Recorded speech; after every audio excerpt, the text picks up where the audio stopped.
இனி எக்ஸாமுக்கு படிக்கவே இல்லைனாலும் இந்த ட்ரிக்கை யூஸ் பண்ணி உங்களால நல்ல மார்க்ஸையே ஸ்கோர் பண்ண முடியும். கொஸ்டின் பேப்பரை பார்த்ததும் எந்த ஆன்சரும் தெரியலனாலும் இந்த சீக்ரெட்டை ஃபாலோ பண்ணி உங்களால மார்க்ஸ் எடுக்க முடியும். நம்ப முடியலன்னா வீடியோவை ஃபுல்லா பாருங்க எப்படின்னு சொல்றேன். நீங்க என்னைக்காவது யோசிச்சிருக்கீங்களா? சில ஸ்டூடெண்ட்ஸ் நைட் முழுக்க கண்ணை முழிச்சு விடிய விடிய படிப்பாங்க.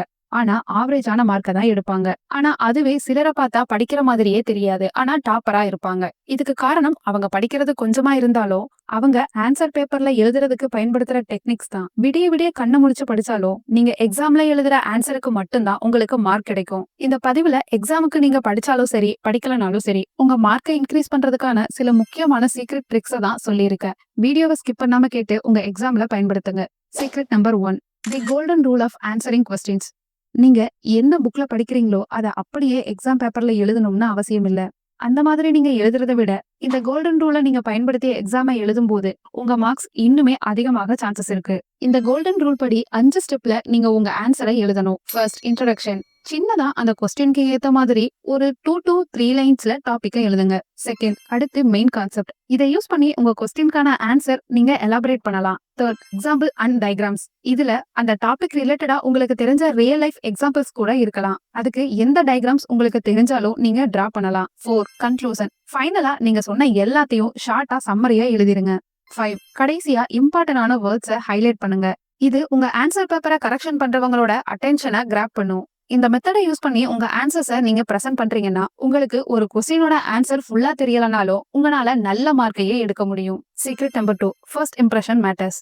உங்க எக்ஸாம் பேப்பரை கரெக்ட் பண்றவங்களும் ஒரு ஹியூமன்ஸ் தான். அவங்கள நீங்க டென்ஷன் ஆகாம வச்சிருந்தாவே உங்களுக்கு மார்க்ஸ் அதிகமா கிடைக்கும். உங்க ஆன்சர் பேப்பர்ஸ் ஒருவேளை மெஸ்ஸியா இருந்தா நீங்க ஆன்சரை கரெக்டா எழுதி இருந்தாலும் அதை படிச்சு பாக்குற அளவுக்கு அவங்களுக்கு பொறுமை இருக்காது. அதுவே நீங்க நீட் அண்ட் கிளீனா எழுதுனா அவங்களுக்கும் படிக்கிறதுக்கு ஈஸியா இருக்கும். எல்லாரோட பேப்பரையும் ஃபர்ஸ்ட் ஸ்டார்டிங்ல இருந்து எண்டு வரைக்கும் ஒரு வார்த்தை விடாம படிச்சு பார்த்து மார்க் போடுறது கிடையாது. சோ ஒரு அளவுக்கு நீங்க ஆன்சரை கரெக்டா எழுதி இருந்தாவே உங்களுக்கு ஃபுல் மார்க்ஸ் கிடைச்சிடும். ஆனா அதுக்கு உங்க பிரசன்டேஷன் நீட்டா இருக்கணும். அழகான ஹேண்ட் ரைட்டிங் இருக்கணும்னு இல்ல. உங்க ஹேண்ட் ரைட்டிங் எப்படி இருந்தாலும் ஆன்சரை ரொம்ப போட்டு அடிச்சுட்டு எழுதாதீங்க. கரெக்டான ஸ்பேஸ் விட்டு எழுதுங்க. பாயிண்ட்ஸா எழுத ட்ரை பண்ணுங்க. அது பாக்குறதுக்கு நீட்டாவே இருக்கும். இடையில இருக்க இம்பார்ட்டன்டான வேர்ட்ஸை ஹைலைட் பண்ணுங்க. ஆன்சர்ஸ் உங்களுக்கு அறகுறையா தெரிஞ்சாலும் நீங்க இந்த மாதிரி நீட்டா பிரசன்ட் பண்ணுங்க. உங்க மார்க்ஸ் கண்டிப்பா இன்க்ரீஸ் ஆகும். அடுத்து சீக்ரெட் நம்பர் 3, தெரியாத கொஸ்டின்ஸ்க்கு எப்படி ஆன்சர் பண்ணலாம் சொல்றேன். ஒரு கொஸ்டின் தெரியலன்னா அதை அப்படியே பிளாங்கா விடாதீங்க. உங்களுக்கு 10% தான் அந்த கொஸ்டின்ல ஆன்சர் தெரிஞ்சாலும் அதை எழுதுங்க. ஒரு கொஸ்டினை பத்தி உங்களுக்கு புக்ல படிக்கிறதையும் தாண்டி வேற டீடைல்ஸ் தெரிஞ்சாலும் அதையுமே எழுதுங்க. நீங்க எழுதுற ஆன்சர் கரெக்டா மட்டும்தான் இருக்கணும்னு அவசியம் இல்ல. உங்களுக்கு அந்த கொஸ்டின் ரிலேட்டடா என்ன தெரிஞ்சாலும் அதை லாஜிக்கா யூஸ் பண்ணி எழுதுங்க. என் ஃப்ரெண்ட் அர்ஜுன் இந்த டெக்னிக்கை யூஸ் பண்ணி தான் படிக்கவே இல்லைனாலும் பாஸ் ஆகிடுவான். பெருசா படிக்கிற மாதிரியே தெரியாது. ஆனா எக்ஸாம் ஹால்ல போனா கடைசி நிமிஷம் வரைக்கும் எழுதுவான். எல்லா கொஸ்டினுக்கும் ஆன்சர் பண்ணிடுவான். தெரியுதோ தெரியலையோ அவனுக்கு தெரிஞ்சதை வச்சு லாஜிக்கா எழுதுவான். ஆனா ரிசல்ட் வரும்போது 75% மார்க்ஸ் மேல எடுப்பான். நீங்க படிச்சதை அப்படியே ஆன்சர் சீட்ல காப்பி பண்ணணும்னு யாருமே எக்ஸ்பெக்ட் பண்றது இல்ல. சோ அதை நல்லா ஞாபகம் வச்சு எந்த ஆன்சரையும் விடாம எழுதுங்க. Secret number 4, use diagrams and flow chart. புக்ல இருந்தாலும் சரி இல்லனாலும் சரி நீங்க உங்களுக்கு தெரிஞ்ச ஆன்சரை வச்சு ஃப்ளோ சார்ட் இல்ல டயக்ராமை யூஸ் பண்ணுங்க. இது உங்க மார்க்கை கிட்டத்தட்ட 30% வரைக்கும் அதிகமாக்கும். டயக்ராம், ஃப்ளோ சார்ட்னா அது அழகா வரையணும்னு நினைக்காதீங்க.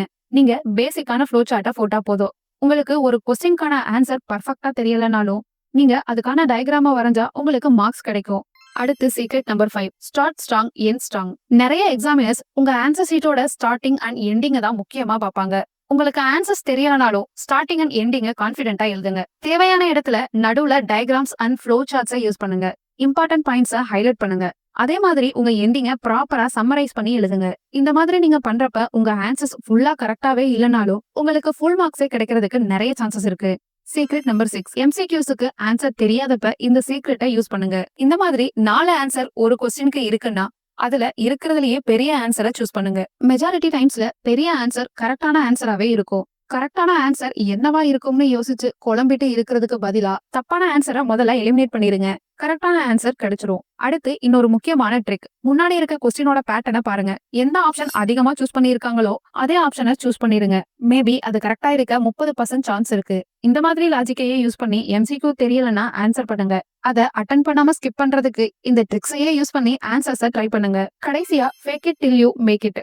எக்ஸாம் ஹால்குள்ள போயிட்டாவே உங்க மைண்ட் செட் தான் உங்களோட மார்க்ஸை டிசைட் பண்ணும். பொறுமையா இருங்க. உங்களுக்கு ஆன்சர் தெரிஞ்சாலும் சரி, தெரியலனாலும் சரி, பொறுமையா இருங்க. நான் சொன்ன டெக்னிக்கையே யூஸ் பண்ணி எல்லா கொஸ்டின்கான ஆன்சரையும் எழுதுங்க. நீங்க எழுதுற ஆன்சர்ஸ் நெறைய மிஸ்டேக்ஸ் இருந்தாலும் உங்களுக்கு மார்க்ஸ் கிடைக்கும். இந்த டெக்னிக்ஸ யூஸ் பண்ணி உங்களுக்கு தெரியாத ஆன்சர கூட எழுதி எக்ஸாம்ல பாஸ் ஆக முடியும். இது எக்ஸாம் ஹாலுக்கு யூஸ் ஆகுற டிப்ஸ் தான். இத யூஸ் பண்ணி உங்கனால கண்டிப்பா பாஸ் மார்க் எடுக்க முடியும். ஆனா நீங்க டாப்பர் ஆகணும்னு நினைச்சீங்கன்னா, அதுக்கு நீங்க படிக்கும்போதே ஒரு சில ட்ரிக்ஸ யூஸ் பண்ணலாம். அதுக்கு விடிய விடிய எப்ப பார்த்தாலும் படிச்சுட்டே இருக்கணும்னு இல்ல. அந்த ட்ரிக்ஸ யூஸ் பண்ணி கம்மியான நேரத்திலேயே படிச்சு உங்கனால டாப்பர் ஆக முடியும். அந்த ட்ரிக்ஸ தெரிஞ்சுக்கணும்னா கமெண்ட்ல டாப்பர்னு டைப் பண்ணுங்க. நம்ம சேனல்லயே செப்பரேட் வீடியோ அப்லோட் பண்றோம். வீடியோ உங்களுக்கு பிடிச்சிருந்தா லைக் பண்ணுங்க. எக்ஸாமுக்கு பயப்படுற உங்க ஃப்ரெண்ட்ஸுக்கும் மறக்காம ஷேர் பண்ணுங்க. இதே மாதிரி வீடியோஸ்க்கு நம்ம சேனல சப்ஸ்கிரைப் பண்ணிக்கோங்க. இன்னொரு நல்ல டாபிக்ல பார்க்கலாம். நன்றி.